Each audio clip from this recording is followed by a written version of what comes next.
Assalamualaikum, salam muhibah dan salam lebaran. Pada malam hari raya ni hari kita bersiaran untuk malam yang keempat program khas Malaysia Ke ISS. Yang terlebih dahulu terima kasih kepada Ustaz Zamri dan juga Ustaz Irwan dalam rancangan Gema Takbir, dan hari ini giliran kita untuk mengambil beberapa ketika untuk meninjau perkembangan terkini angkasawan negara Dr. Syekh Muzaffar Syukur dan juga dua angkasawan lain yang turut serta dalam misi angkasa ke Soyuz ke ISS ataupun Stesen Angkasa Antarabangsa. Syahmi, saya pasti Syahmi memang terkenangkan kampung semuanya pada ketika ini. Walau bagaimanapun kita ucapkan terima kasih kerana walaupun dalam kesibukan anda untuk bersiap-siap menyediakan diri menjelangnya Hari Raya Aidilfitri yang akan tiba dalam beberapa jam saja lagi sebenarnya Syahmi. Tepat pukul 12 nanti kita akan terus melangkah ke 1 Syawal. Walau bagaimanapun saudara, kita ucapkan beribu terima kasih pada anda kerana memilih kami sebagai teman anda sementara anda sedang membuat persiapan. Walau bagaimanapun sekarang ini kalau kita lihat kapal angkasa Soyuz TMA-11 yang membawa angkasawan pertama Malaysia Dr. Syekh Muzaffar Syukur Syekh Mustafa kini semakin hampir dengan Stesen Angkasa Antarabangsa ISS, dan kedua-duanya dijangka bercantum pada jam 10.52 waktu Malaysia dan juga 6.52 waktu Moskow. Jadi sama-sama kita nantikan dan dijangka pada pukul 11.21 ketiga-tiga angkasawan akan dapat menjejakkan kaki sebenarnya ke ISS itu sendiri selepas percantuman dan mengambil beberapa proses, dan pintu Soyuz itu sendiri akan terbuka dan dapat menjejakkan kaki ke ISS. Itu detik bersejarah juga kepada ketiga-tiga angkasawan, bukan saja angkasawan kita, angkasawan pertama, tetapi juga bagi angkasawan bagi negara Amerika Syarikat komander wanita pertama dari Amerika Syarikat yang menjejakkan kaki ke ISS, Dr. Peggy Whitson. Jadi dalam komander dan juga Dr. Peggy Whitson. Jadi walau selama sama juga selepas bercantum dengan ISS, kemudian akan diikuti dengan sesi sidang video selama 15 minit dengan angkasawan bersama beberapa orang kenamaan termasuk pengarah agensi angkasa Rusia atau Roskosmos dan duta Malaysia ke Rusia Datuk Muhammad Khalis Ali Hassan, dan jika masa mengizinkan juga sebenarnya akan berpeluang jika masa mengizinkan untuk berinteraksi bersama ketiga-tiga orang angkasawan berkenaan. Jadi sama-sama kita nantikan detik kemuncaknya apabila Soyuz TMA-11 bercantum dengan Stesen Angkasa Antarabangsa pada pukul 10.52 malam ini. Ya, cuba bayangkan saudara, dalam masa satu hari iaitu dalam lebih 24 jam kita dalam sekali pusingan dalam sekali itu ada lebih kurang 90 minit. Jadi cuba bayangkan dalam satu hari kalau sekali 90 minit maknanya 16 kali pusingan mengorbit. Jadi ini bermakna Dr. Syekh Muzaffar dan juga rakan-rakan iaitu Komander Peggy Whitson dan juga Yuri Malanchenko menyaksikan 16 sinar mentari ataupun terbitnya matahari.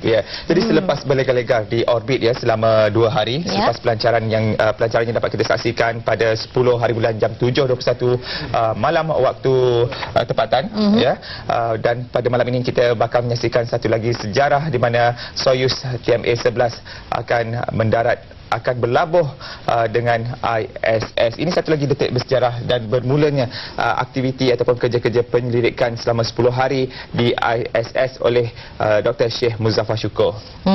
Dan pada ketika ini memang kalau kita lihat seperti mana yang telah dikabarkan daripada pengarah Pusat Kawalan Misi MCC Michael Brown ini mengatakan bahawa semua perancangan berjalan dengan lancar dan diharapkan percantuman yang telah ditetapkan waktunya seperti apa yang telah diwawakan lebih kurang 6.52 petang waktu di sana dan 10.52 waktu di Malaysia, dan diharapkan segalanya berjalan lancar, dan di mana sekarang ini Soyuz sedang cuba untuk mengejar ISS supaya sebelum kedua-duanya dapat bercantum, kerana ketepatan masa itu amat penting dan amat kritikal pada untuk percantuman ini. Dan dalam perihal ini sebenarnya teknikal memainkan peranan penting, dan itulah dia antara aktiviti ataupun sebelum ini ketiga-tiga angkasawan telah pun menjalani latihan dan difahamkan ketika mengelilingi orbit itu juga beberapa tekanan dihadapi oleh angkasawan dan kalau sebelum ini dari segi tekanan kelajuan 4.8 G kalau kita bandingkan. Jadi apapun seperti pada malam pertama kita telah kongsikan beberapa soalan kuis BSN dan sebelum itu ni dapat kita saksikan di kaca TV secara langsung dari Dari MCC. Bilik kawalan dari NASA yang dapat kita bawakan pada ketika ini.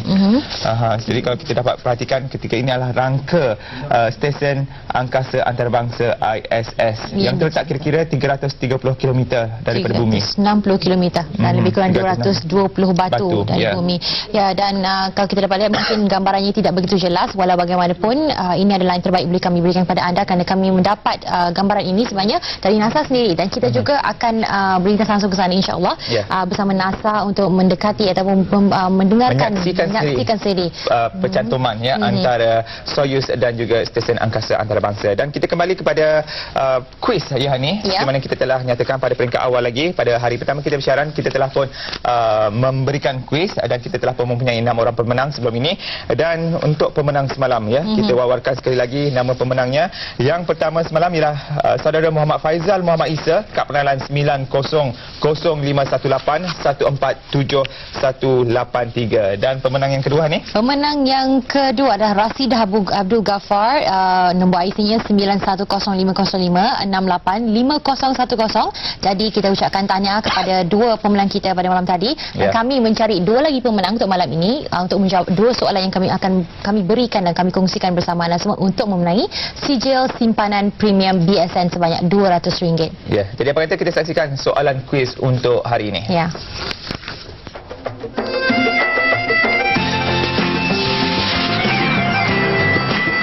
Selamat Hari Raya Aidilfitri. ISS, Bank Community anda.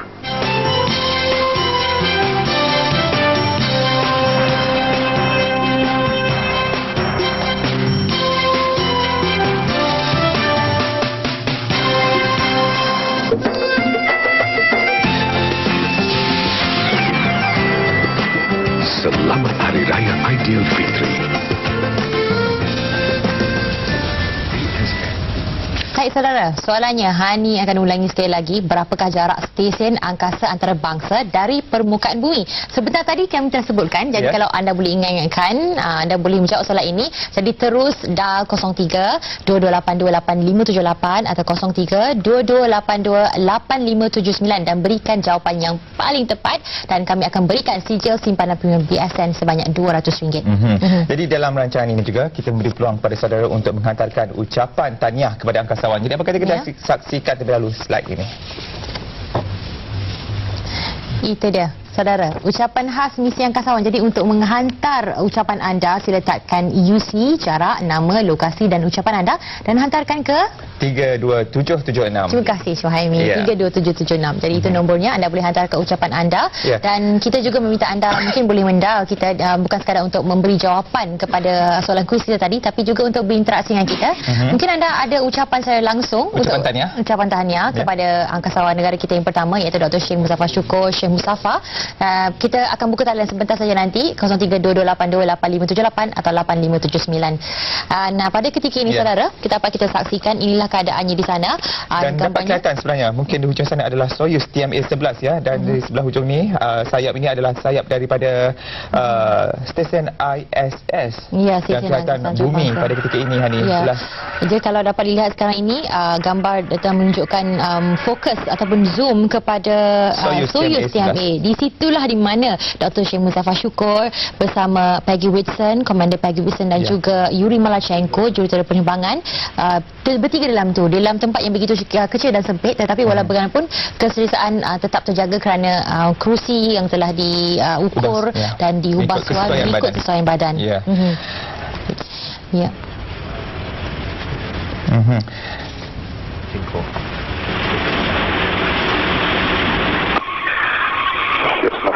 On format 44, there is a 360-degree search. The range rate is 0.03 and closing.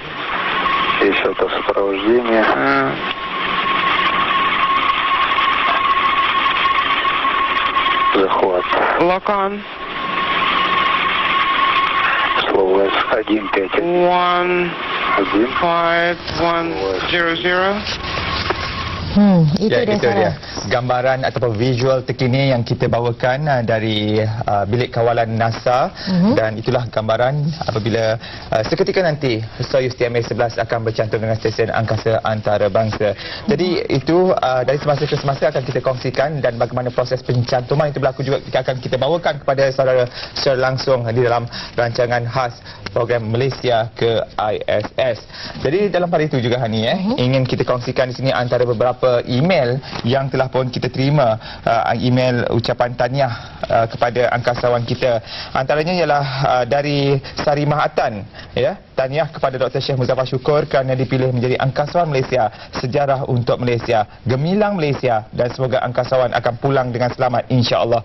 Dari Singapura itu sebenarnya ni Sarimah dan Suryati. Ya, dan kalau kita boleh kongsikan sedikit sebanyak informasi tentang ISS itu sendiri dan kita pertama sekali ni kongsi bersama tentang info Soyuz, di mana Soyuz sebenarnya adalah yang bermaksud kesatuan dalam bahasa Rusia, merupakan siri pesawat angkasa yang direka bentuk oleh Sergei Korolyov bagi program angkasa Rusia dan pesawat angkasa itu boleh membawa sehingga 3 angkasawan dan menyediakan sokongan hayat untuk mereka selama 30 hari dan pesawat angkasa Soyuz dilindungi sewaktu pelancaran oleh nose fairing yang dibuang pada, kalau kita lihat pada ketika ini juga itulah kedudukannya, keadaan Soyuz pada ketika ini.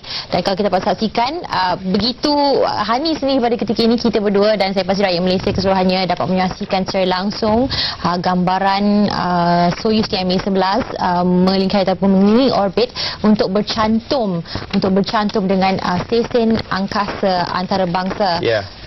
Jadi stesen angkasa antarabangsa kalau kita boleh kongsikan di sini sebenarnya ISS ialah satu kemudahan penyelidikan dan bergerak mengorbit bumi. Jadi akan dari semasa ke semasa kita akan bincangkan mengenai ISS ini. Apapun kita saksikan visual daripada NASA ini.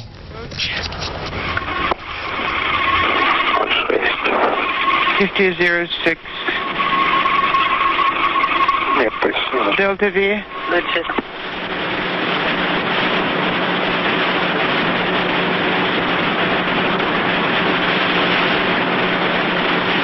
Ya, itu dia. Jadi dari sekarang ini kita kongsikan sedikit maklumat mengenai stesen angkasa antarabangsa ISS.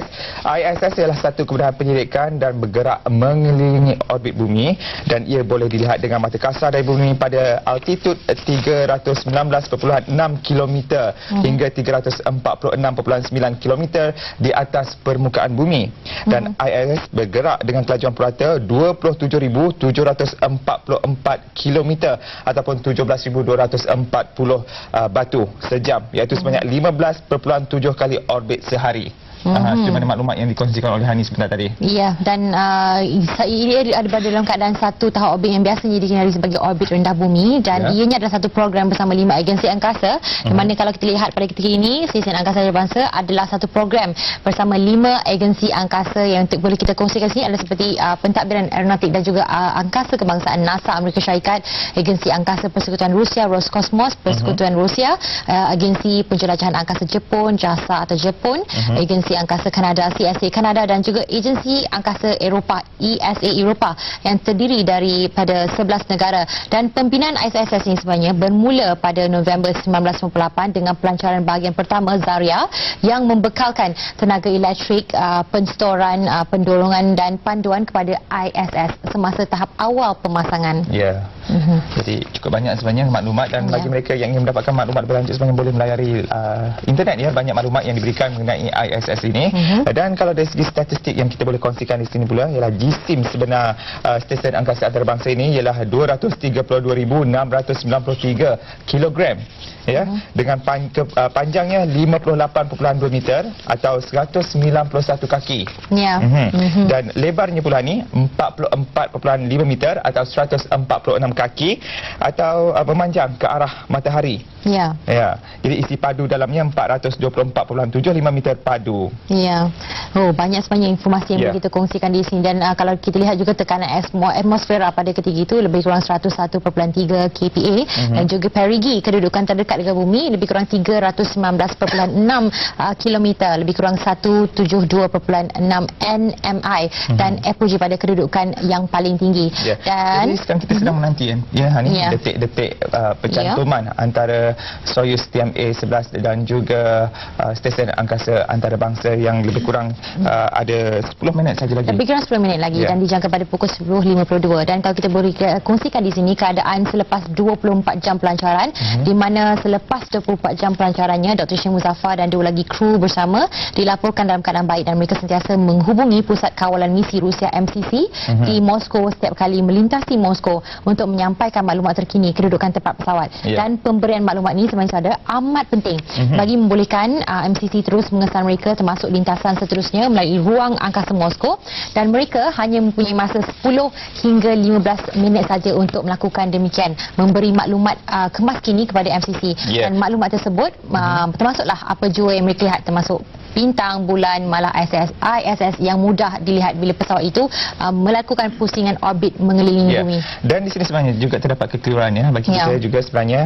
dari segi ISS mengelilingi bumi itu sendiri pada kelajuan 7 hingga 8 km sesaat dan pesawat Soyuz juga perlu terbang pada kelajuan sama bagi membolehkannya melakukan docking ataupun berlabuh dengan tepat. Jadi mungkin inilah pada masanya, pada ketikanya Soyuz dan ISS akan bercantum.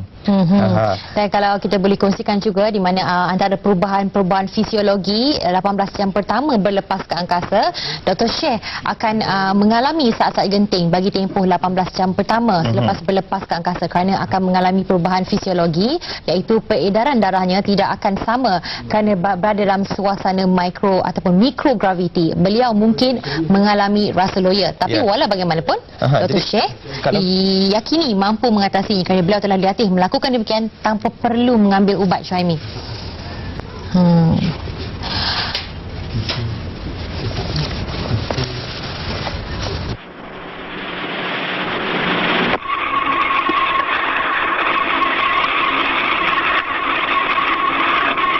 Guys, do you have the floodlight on? Okay, the range is 30 meters. Send in R7 command. Yuri, did you turn the floodlight on?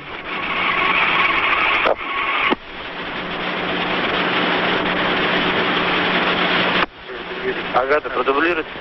I got it. Продублируйте, пожалуйста, команду S-17. Please resend S-17 command. Copy. Кто наблюдаете мишень? And keep monitoring. We just resent it. The range is about 20 meters.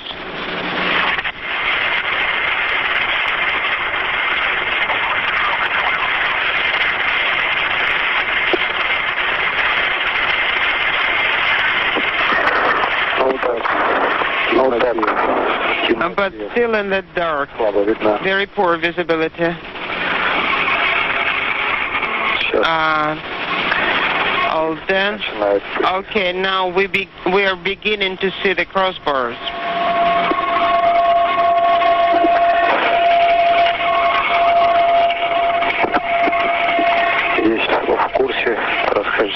Okay, there is misalignment in course about half of the beam and in pitch it's less than half.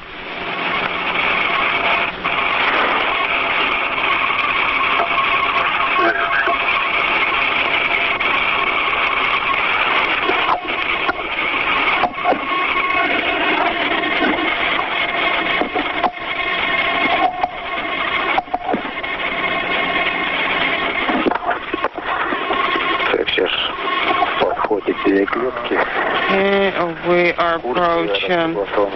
The course is aligned now, and in course, but in pitch it's less than half of the beam width.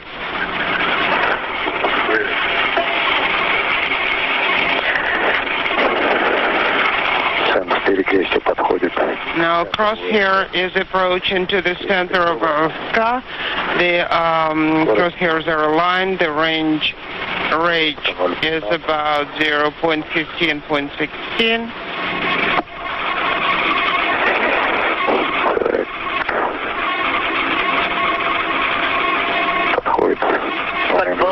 Approaching contact.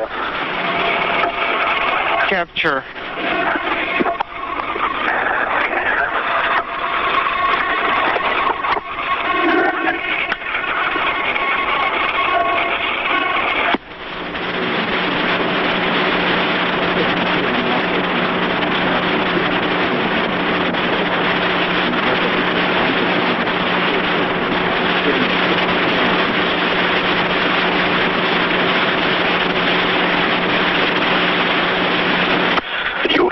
Yuri, congratulations. Thank you.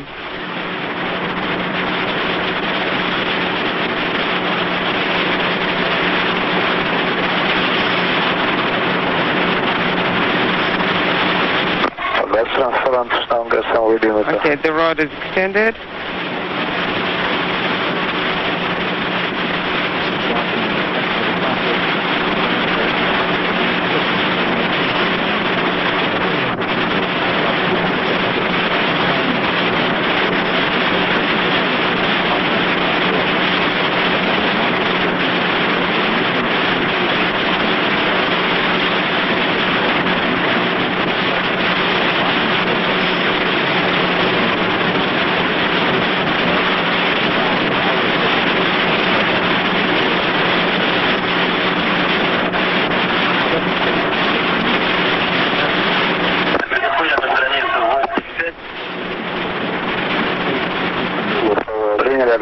Let's switch to page 85. We copy. We closed our pavilion, and we're going to take measurement at this time. Copy.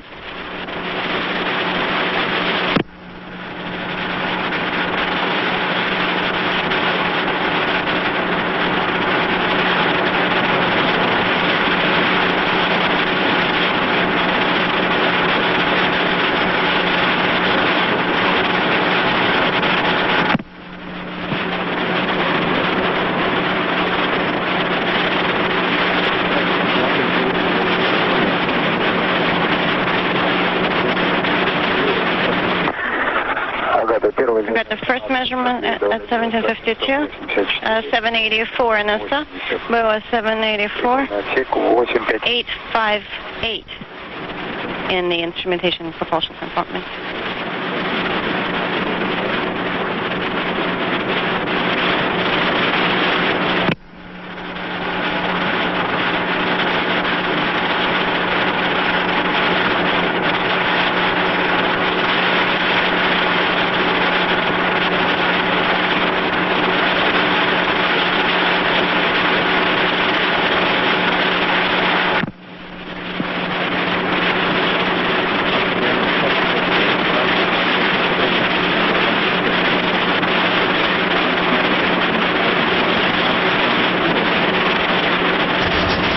Ya, ni tadi tu antara detik-detik yang dapat kita saksikan ya untuk pencantuman antara Soyuz TMA-11 dan juga stesen angkasa antarabangsa ISS. Ya, dan pencantuman ataupun docking yang tadi dipanggil sebagai istilah docking ataupun pencantuman ini telah pun berlaku pada ketika ini. Jadi kita pun sebenarnya tidak berapa dari sudut teknikal. Ya. Jadi bersama kita pada malam ini.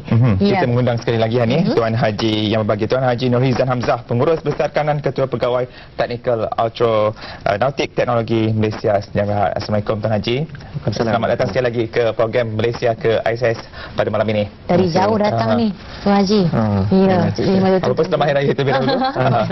Jadi sebentar tadi kita telah mendapat saksikan sebenarnya ya Tuan Haji antara proses pencantuman Soyuz TMA-11 dan juga ISS. Jadi pada detik mana agaknya yang kita boleh anggapkan kritikal pencantuman tu Tuan Haji? Okey, terima kasih. Dia yang kritikalnya apabila dia dah mula-mula tadi sebelum dia nak bercantum tu dia nak kena betul-betul pasti bahawa dia akan mengarah dan dia akan masuk elok-elok betul-betul. Dia apa ni, mating tu lah, mating dia tu betul-betul kemas. Kemudian yang di dalam kapsul Soyuz tu dia akan mulakan proses depressurization. Maksudnya pada asal waktu dalam 2 hari itu dia ada pressurize macam kita bila dalam kabin kapal terbang dia ada pressurize, maksudnya ada tekanan supaya kita tak ada rasa tak rasa sakit lah, sebab kat atas tu dah semakin kurang udara, dan kalau di angkasa lepas tu maksudnya vacuum, tak ada langsung udara, tetapi dalam tu dia akan buatkan artificial pressure lah. Jadi bila sebelum dia nak buka hatch tu, dia akan depressurize, dan kita punya angkasawan semua dalam tu dia kena masuk suit dia, dan dalam tu akan start pressurization lah, penekanan dalam dia punya baju tu. Jadi bila dah pressurize baju dia dan dalam kapsul depressurize dan semua dah sistem semua dah sedia, baru dia akan buka hatch tu. Dan buka hatch tu, dan dia akan bagi tekanan di dalam kapsul dan di dalam kawasan apa dipanggil tu, kawasan perantara antara Soyuz dengan ISS. Dia akan samakan dia punya tekanan. Okey, itu mungkin akan berlaku pada pukul 11:21 malam nanti apabila dia betul-betul telah dapat bercantum ya. Okay, dan segala pergerakan itu sekali ni daripada, kalau kita daripada pelepasan pelancaran tu sampailah untuk pencantuman, semuanya ada risikonya. Kalau kita lihat daripada docking pencantuman tu ada berlaku sesuatu pun, masa yang dikenakan tu tak lari sedikit, apa agaknya akan berlaku? Selagi kalau bila dia sudah docking dengan kemas, insyaAllah tak ada masalah besar sangatlah. Hanya sekarang ni dia nak sesuaikan dia punya tekanan di dalam tu, tekanan dalaman. Tetapi tadi sebelum tadi tu, kalau dia punya timing, dia punya penjadualan tu tak kena, jadi itu mungkin boleh membawa kepada kegagalan rendezvous tu atau meeting tu tadi, pencantuman. Jadi dalam aspek ini kelajuan antara ISS dengan juga Soyuz tu memang cukup penting ya. Betul. Dan ketika ini mungkin proses penyesuaian antara Soyuz dan juga ISS sedang berlaku. Jadi mungkin kalau kita boleh kongsikan di sini juga Tuan Haji, mengenai ISS itu sendiri menurut sudut pandangan seorang pakar lah dalam bidang ini. ISS macam mana maksudnya? Dari segi rupanya apa aktiviti-aktiviti yang berlaku dalamnya. Okey. ISS tu kalau kita tengok pada gambar tu, dia terdiri daripada beberapa modul. Jadi ada modul Amerika Syarikat, ada modul Rusia, Jepun ya. Jadi modul-modul ni sebenarnya daripada dulu dia mula pasang satu persatu lah, dan kemudian yang besar-besar kita tengok tu ada panel suria tu untuk memberikan punca kuasa pada semua sistem dan eksperimen peralatan eksperimen dalam ISS tu. Dan dia di situ ada ruang untuk angkasawan bergerak dengan lebih selesa lah berbanding dengan kapsul tadi. Kapsul tadi tersangat sempit, mereka semua kira secara umumnya hanya duduk pada tempat kursi dia betul je. Tapi dalam ISS dia lebih lega, dia ada ruang untuk bergerak, dan dia ada ruang-ruang, kawasan-kawasan yang mana dia akan mengendalikan eksperimen dan juga untuk tidur dan juga untuk exercise bersenam untuk untuk menjaga kesihatan. Jadi sebenarnya yang lebih perit sikit pengalaman angkasawan saya rasa waktu dia di dalam kapsul tu lah, selama 2 hari selama ni duduk saja di kursi 48 jam. Dan kalau kita lihat, kalau daripada misalnya sudah ada penyesuaian di situ, dan untuk ketiga-tiga angkasawan negara itu untuk keluar itu daripada dalam tu nak keluar, ada melalui mungkin ada satu keadaan teknikal yang tertentu yang boleh dijelaskan ataupun dia kawasan perantara macam saya sebut tadi tu. Kawasan tu bila tekanan tadi dah sama, baru buka hatch. Jadi dia mula masuk, dan bila dia mula masuk baru dia akan tukar dia punya suit tadi tu, pakaian dia tu, dan seterusnya. Bila semua dah sedia, dia ambil bacaan-bacaan yang tertentu, semua dah sedia, baru dia akan betul-betul dilepaskan masuk ke dalam ISS tersebut tadi. Jadi kalau kita dapat perhatikan di kaca TV yang berada di sebelah kita ni Tuan Haji ini adalah bilik kawalan di NASA sebenarnya. Jadi dari segi bilik kawalan ni bagaimana? Mereka akan membuat pemantauan 24 jam sehingga kesemua angkasawan balik semula ke bumi. Berterusan, ya. Berterusan, ya. Memang di sini kita tengok dia punya shift berterusan lah. Jadi dia akan memantau dari segi semua sistem-sistem kapsul Soyuz dan juga ISS dan juga keadaan angkasawan-angkasawan tersebut. Jadi seperti tadi Tuan Haji dia mengatakan bahawa daripada nak keluar daripada 10,000 kH dan sebagainya, dan dikeluar untuk menukar pakaian dan sebagainya sebelum dilepaskan ke ISS itu sendiri.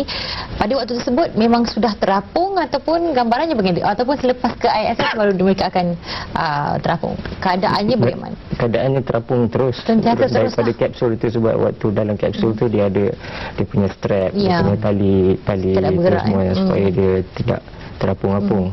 Sama juga dengan ISS lah. Dia terus terapung lah. Dan ketika ini pastinya Dr. Syekh Muzaffar masih lagi dalam keadaan berpuasa mungkin hari ni dan sebenarnya juga insyaAllah kita akan dapat berkomunikasi dalam sidang video antara angkasawan dan juga beberapa kenamaan yang berada di Moskow selepas mereka selamat sampai ke ISS. Ya, dan kalau diberi ruang masa dan sekiranya ada ruang masa, kemungkinan Syekh Muzaffar juga akan berkomunikasi dengan media. Jadi kita akan mendapatkan laporannya juga bersama rakan-rakan tugas kita, insya-Allah. Sekiranya berkesempatan kita akan bersama rakan tugas kita yang berada di sana. Dan kalau kita lihat gambarannya di sini, di sebelah kiri sekali saudara, gambaran dalamnya, di mana kalau kita lihat semuanya dalam tu semua terapung-apung. Ya, jadi Syami rasa macam seronok pula. Tapi untuk mencapai semua itu saudara, bukankah sekadar satu keseronokan, tapi melalui banyak saringan, kerana ia adalah satu cabaran yang cukup getir lah bagi kita semua sebenarnya. Kalau kita lihat daripada ujian-ujiannya dan juga daripada segi tenganan, kena duduk dalam tu dalam masa 48 jam. Jadi di dalam tu sendiri harus mempunyai teknikal, barang-barang teknikal yang harus sentiasa menyokong mereka supaya mereka berada dalam keadaan boleh dikatakan selesa lah untuk masa 48 jam. Jadi dalam hal ini juga sebenarnya, ini kalau kita boleh kongsikan Tuan Haji, gambaran ni apa ni Tuan Haji? Tak berapa nampak aku. Sebab dia dalam keadaan gelap, masih gelap ya. Dan namun sebelum itu kita nak lihat juga dari segi fisiologi ketiga-tiga angkasawan mungkin dilaporkan oleh akhbar angkasawan akan mengalami perubahan. Contohnya peredaran darahnya tidak akan sama kerana berada dalam suasana microgravity dan juga mengalami rasa loya. Mungkin boleh diperjelaskan di sini kenapa agaknya? Yalah, sebab dalam kita manusia ni, badan kita biasa dengan kehidupan di muka bumi yang mana ada tarikan graviti, tapi bila di angkasa kita tak ada tarikan graviti tu, dia panggil microgravity, ataupun hampir tak ada graviti. Jadi kadar denyutan jantung lain. Jadi bila kadar denyutan jantung tu lain, jadi kita punya aliran darah pun lain. Dan angkasawan sendiri dinasihatkan supaya menjalani senaman selama 1 hingga 2 jam di ISS setiap hari.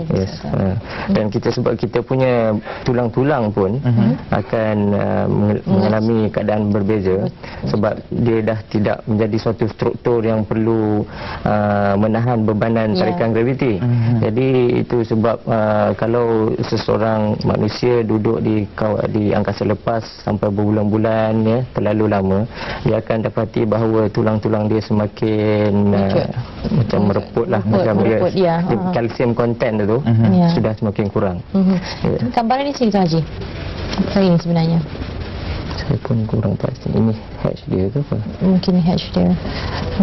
Jadi kalau kita lihat di sini juga, perjalanan ISS ni mengambil masa 2 hari 48 jam. Tapi bila untuk pulang ke bumi hanya mengambil kurang daripada 3,5 jam. Ada penjelasan teknikal dari segi itu? Jadi kenapa kita punya angkasawan kena beredar selama lebih kurang 2 hari itu? Sebab dari segi untuk kita sampai kepada ISS tu, kalau kita buat secara terus dengan kita punya roket tadi tu, dia akan memerlukan roket yang membawa bahan api yang lebih banyak, dan mungkin roket tu akan jadi lebih besar. Jadi sudah tentunya lebih besar dan lebih banyak bahan api itu, kosnya akan lebih tinggi lah. Jadi dari segi apa-apa yang berkenaan dengan teknologi angkasa ni, kita nak cuba buat sistem tu supaya yang paling optimal. Jadi memang kalau kita kalau boleh kita nak sampai terus, tetapi kita kena kompromi sikit, biar kita lambat sikit sampai, tetapi roketnya dan bahan apinya boleh kurang sedikit. Okey, itu daripada orang kata tu kos efektif lah, kira macam daripada segi kos itu sendiri. Okey, baik, kita akan tangguhkan sikit perbincangan kita dan kita akan terus menyaksikan apa keadaannya di sana di NASA. Kalau kita lihat di sini ramai yang di sini kenamaan sidang media sendiri, dan juga kalau kita dapat lihat Datuk Sri Dr. Jamaluddin Jarjis juga berada di situ untuk sidang media, mungkin untuk memberi perkembangan terkini di sana. Mr. Christian Feitinger from the European Space Agency, please wave. The Russian party is represented by Deputy Director of Roscosmos Vitaly Davidov, Alexei Krasnov, Department Manager at the Roscosmos for Manned Space Flight, President of RSC Energia. He is going to be here shortly, Vitaly Lopota. Co-chair of the State Board, not here. Nikolai Anfimov, SNIMASH Director, he's right here close to me. Jadi ini adalah persiapan ya. Mungkin sebentar lagi akan berlangsungnya sidang media di antara angkasawan yang berada di ISS dengan juga stesen kawalan, pusat kawalan, dan mungkin kita akan dapat sama-sama dengar ya antara perbualan mereka sebentar sahaja lagi. Ya, dan kalau gambaran yang telah diberikan ya Tuan Haji, pihak Rusia hanya membenarkan angkasawan membawa pergi ke ISS lebih kurang 15 kg ini, termasuk dengan pakaian, makanan, bahan-bahan penyelidikan dan juga benda Malaysia, tak lupa. Tapi walau bagaimanapun, cabaran di sini adalah hanya 5 kg saja yang akan dibawa pulang. Jadi selebihnya tu perlu dilupuskan di sana. Jadi kenapa agaknya? Ada penjelasan di situ? Ya, macam kita tahu tadilah, kapsul tu dia terhad ruang dia, dan dia terhad juga dari segi jisim yang dia boleh bawa, berat yang boleh dia tampung. Jadi itu sebabnya sekatan 5 kg tu. Dan secara umumnya apa yang dia boleh bawa balik tu adalah mungkin hasil-hasil daripada eksperimen dia, itu yang boleh dibawa balik lah. Dan tadi pun saya tak sempat nak kata sebab selepas waktu pulangnya nanti tu, bila dia dah mula untuk re-entry, dia okeynya dia jatuh tu macam dia lepas lah, tanpa dia lepaskan dan dia jatuh sebagai macam satu jasad yang jatuh ke bumi lah. Jadi Tuan Haji, kita akan menyambung berbicara kita dari semasa-semasa, apapun kita berikan tumpuan perhatian kita kepada visual dari NASA ini ya. Forward to continue to the continuation of this expedition, because we have a lot of interesting things planned. This is a good way to start the expedition. Thank you. I think we can recognize the Malaysian party now. Dr. Jamaluddin Jarjis. Thank you, spasiba. Thank you very much. Exactly at 7:22 p.m. on Wednesday, 10th October, Malaysia became a member of the Special Space Committee with sending of our first man to space recently. Точно в 7:22 вечера в среду, 10 октября, Малайзия... Exactly at 7:22 p.m. on Wednesday, October 10th, Malaysia became a member in the space community by sending its representative, Mr. Sheikh Muzaffar, to space. We thank everyone for your assistance. The Russian government and Roscosmos, the Russian space agency. I would like to offer special thanks to the Russian government, the Russian Space Agency. Therefore, I would like to take this opportunity to express my greatest gratitude as well as Malaysia's thanks to the Russian government for making our Malaysian dreams possible. Especially thank you to Roscosmos headed by Mr. Paminov and today President of Mr. Davidov and other agencies. частности, это благодарность я выражаю еще раз российскому правительству за то, что они помогли исполнить нашу мечту. Я выражаю благодарность Роскосмосу и господину Перминову за ту поддержку, которую он нам оказывает. Namely RFC Energia, GCTC, IBMP. Я выражаю также благодарность другим представителям агентств, в частности ЦПК, РКК «Энергия» и МБП. And fellow in space like NASA, ESA and other space agencies and support. И космическим агентствам всего мира, в частности НАСА, ЕКА, за их поддержку. Without your contribution, we will not be able to see one of our men in space. I thank you very much. Без вашей поддержки один из представителей Малайзии никогда не оказался бы в космосе. Спасибо вам большое. I would like also to take this opportunity to inform you we committed to remain a permanent member of this community. И я хотел бы вам сказать, что мы собираемся постоянно оставаться членом космического сообщества. I would like to inform you that our Malaysian government have decided to send the next man to space, our Dr. Faiz, who is now the backup crew to be put into space, subject to the opportunity and further discussion with the Russian government and Roscosmos. Я хотел бы вам сказать, что очень скоро мы собираемся отправить в космос второго представителя Малайзии, доктора Фаиза, который тренировался вместе с шейхом. И это будет предметом наших переговоров с российским правительством и Роскосмосом. As you know, it's very historic for our nation. This represents a new journey, a new era for our nation. Я хотел бы сказать, что для нашей нации начинается новая эра. Та эра, когда мы присоединились к космическому сообществу. For that, our Deputy Prime Minister, Dato' Sri Najib bin Razak, will be here to receive the astronaut on the 21st October. 21 октября в Россию приедет заместитель премьер-министра Малайзии, господин Тун Разак, и он встретит нашего Анкасавана, нашего космонавта, возвратившегося из космоса. Thank you, the Russian government, Russian people, Roscosmos.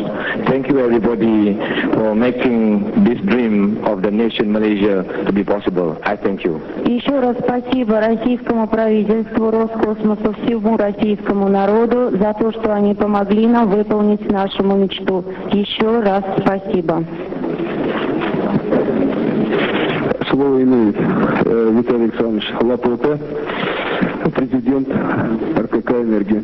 RSC Energia and Chief Executive Officer. Good evening, ladies and gentlemen. I would like to offer my congratulations to all of you with the successful docking. Everything was nominal. At this time, the probe between the Soyuz and the station is retracted. Currently, we're engaged in preparing the station and the vehicle for the hatches to open. All of the systems on the Russian segment of the station and the Soyuz are completely nominal. So there is really no doubt or really no concern, and there shouldn't be any. In about an hour, the crews will meet. Thank you.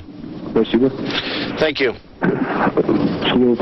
We now recognize Mr. Solovyev, Vladimir Solovyev, Vice President of RSC Energia,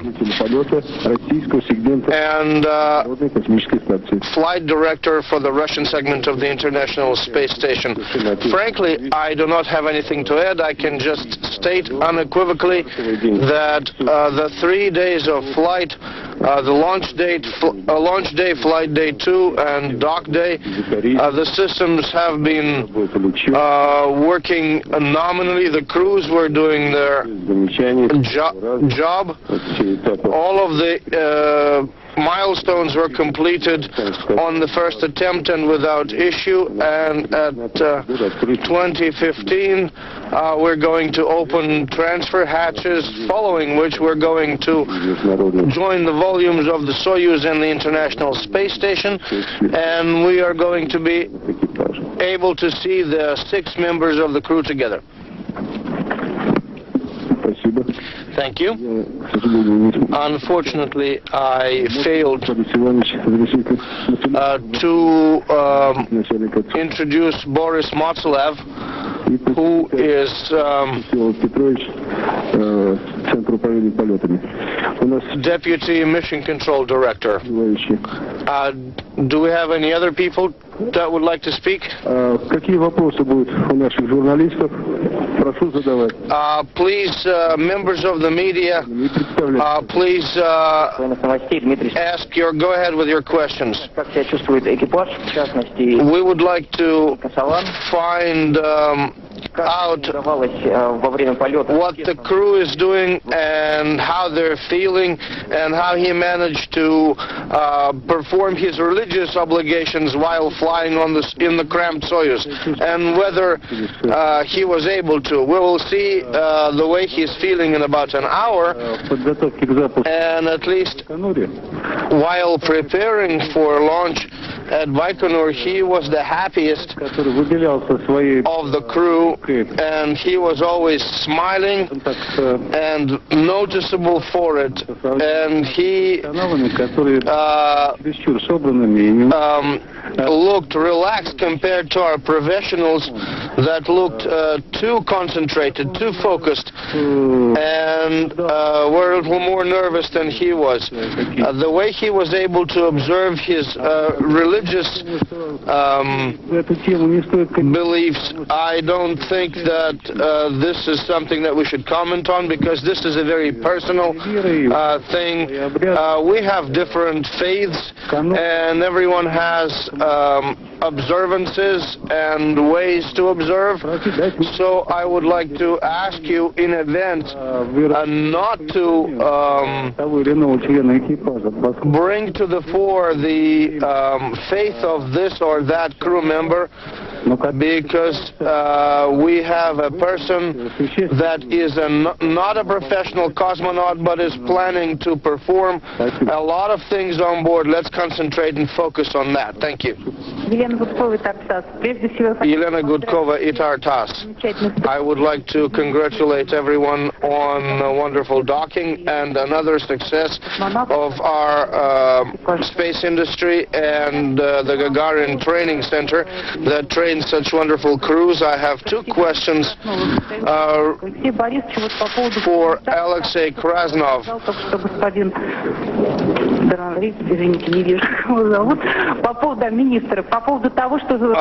The first one is about the comment made by the minister that the second crew member is going to fly. I understand that you're going to negotiate that still, but when is it realistic that we might send a second Malaysian into space? A question about the upgraded Soyuz vehicles, and we understand that we're going to be sending the Malaysian cosmonaut with the second, with the upgraded Soyuz no earlier than 2009. Mr. Minister would like to add something to question 1. Said earlier, I met the Angkasawan a day before the launch. Это небольшое добавление к тому вопросу, который был перед нашим текущим вопросом. И я хочу сказать, что я встречался с нашим Анкасаваном, с космонавтом, за день до его полета. You're right, the person talking to me before just now. When I talked to him, the burden on his shoulder was carrying the nation into new era, new journey. Carrying the pride of the nation, that was the burden on his shoulder. И он в этот момент очень хорошо понимал, что на нем лежит ответственность за этот полет, ответственность перед всей страной. То есть он нес эту тяжесть на своих плечах. The beginning of a new era, new journey for the nation, that was his burden to carry the torch. И он понимал, что он летит в космос от всей страны. Первый раз в космосе малазийский космонавт. The religious part of it came because indeed he's gone up there in the month of the Ramadan. Религии, как это связано с религией? Дело в том, что он полетел в космос тогда, как раз, когда у нас шел Рамадан. Being a Muslim nation and more than 70% of the nations are Muslim, he was equipped with the administrative religious matters for him to perform his personal duty.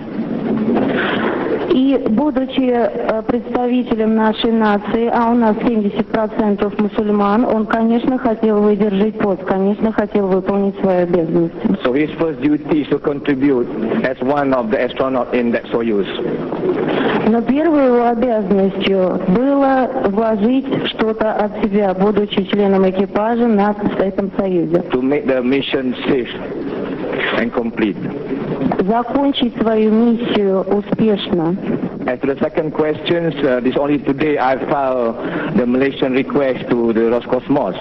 That we've been putting an official request to the Roscosmos and the government that we are requesting a window of opportunity the next few years where they can find a slot for us to send another Malaysian, and our Deputy Prime Minister himself will be forwarding this request officially to the Russian government and to Roscosmos on the 21st. Что касается второго вопроса, я как раз готовлю к направлению наш запрос в Роскосмос по поводу полета второго астронавта.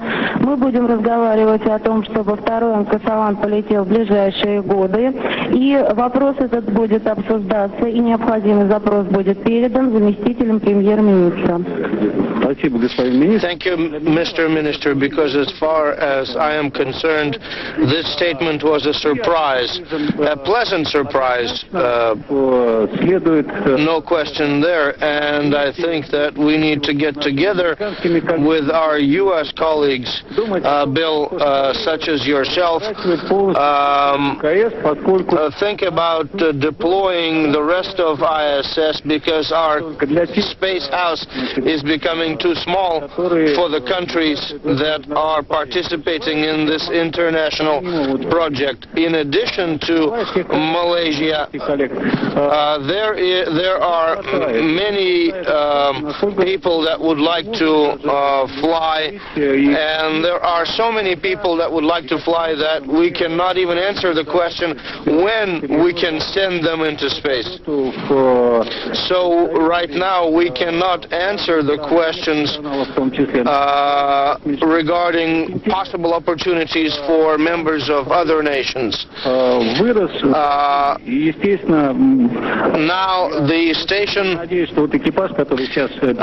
the station's profile has grown, and we're hoping that the crew that's been delivered right now, the most experienced crew in the past few years, will do their part. There's a lot of responsibility resting on their shoulders, so that we might obtain a completely different station. We are hoping that the European module is going to arrive as planned in December, that Jules Verne is going to dock on time in January from the European Space Agency, and that the Japanese modules are going to arrive on time. And the most and this expedition is going to complete its unique and difficult tasks and is going to perform as per plan. I can answer the question that was asked of me, but before then I would like to assist Mr. Krasnov and my Malaysian colleague. There is in fact a problem regarding spaceflight participants in our professional missions. To alleviate the problem, I would suggest that whoever wants to fly should order entire vehicles. We can always train a commander, and let's say the Soyuz is going to belong to Malaysia, so there is no problem there.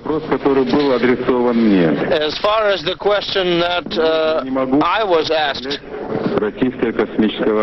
I can say that I cannot let the Russian Space Agency down if I say that we are developing an upgraded Soyuz. If we are upgrading the Soyuz, there is a huge cycle of testing that has to be completed before we can fly. And as practical people, we understand that we cannot possibly pay for that. So knowing that we need to have reliable vehicles, we are upgrading components of space vehicles which are properly reliable. We are not making an upgraded vehicle. We are upgrading components, thereby upgrading the vehicle in toto. And step by step, we are going in that direction. So we are upgrading components of the space vehicle. Inaudible. This is an evolution. When we go to the Rus vehicle, then it's going to be a complete upgrade. But this is a very delicate issue, so let's tread carefully. Every vehicle is different from the previous one, and this upgrading process is continuous. So it would be wrong to say that we're going to a different vehicle. We're just saying that we're upgrading systems gradually, and that's what Vitaly meant. Not to make this press conference too long, or lopsided, the Malaysian party has spoken at length, and the Russian participants have spoken at length, so we would like to recognize and let the U.S. side speak. And if there are questions regarding experiments, would you be willing to answer?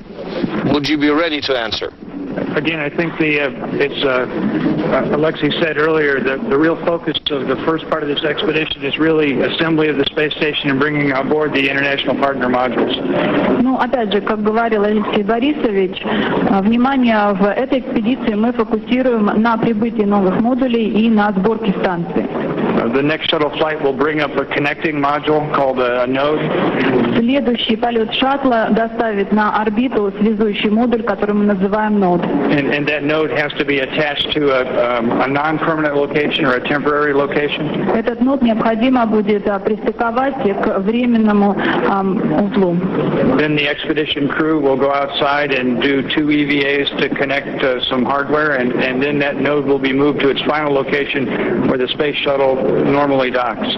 Затем экипаж станции выполнит 2 выхода в открытый космос для того, чтобы выполнить стыковку некоторых разъемов. После этого модуль нод будет перестыкован на постоянное место, и далее к нему будут пристыковываться корабли шаттл. So the December shuttle launch cannot occur until the node is moved into the proper location. То есть декабрьский полет шаттла не может состояться, пока не будет перенесен модуль в постоянное положение. And then the European module Columbus attaches to that node. И затем к этому узлу будет пристыкован европейский модуль Columbus. So the crews have been training extensively to get prepared for this activity, both the ground side and also the crew on orbit, and we're ready to go execute, and it'll be a very exciting time during this expedition. Все наши команды прошли интенсивную подготовку по выполнению этих задач, и под командами я имею в виду и группы управления на Земле, и наши экипажи. Этот инкремент, эта экспедиция будет насыщена волнительными событиями. Спасибо большое. Единственное, еще раз напоминаю, что здесь представители Европейского космического агентства. Они также проводят эксперимент, также участвуют с нами. И, Кристиан, я думаю, в этот раз мало времени. 2 минуты, пожалуйста.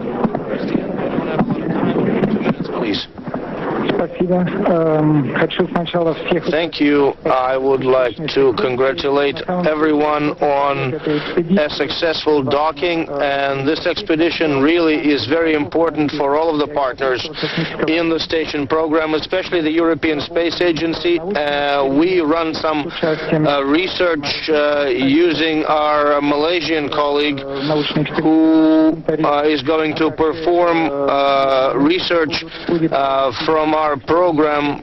Yuri Malenchenko is also going to be performing experiments throughout the expedition, and we are looking forward to our Columbus module docking to station in December, as Bill mentioned.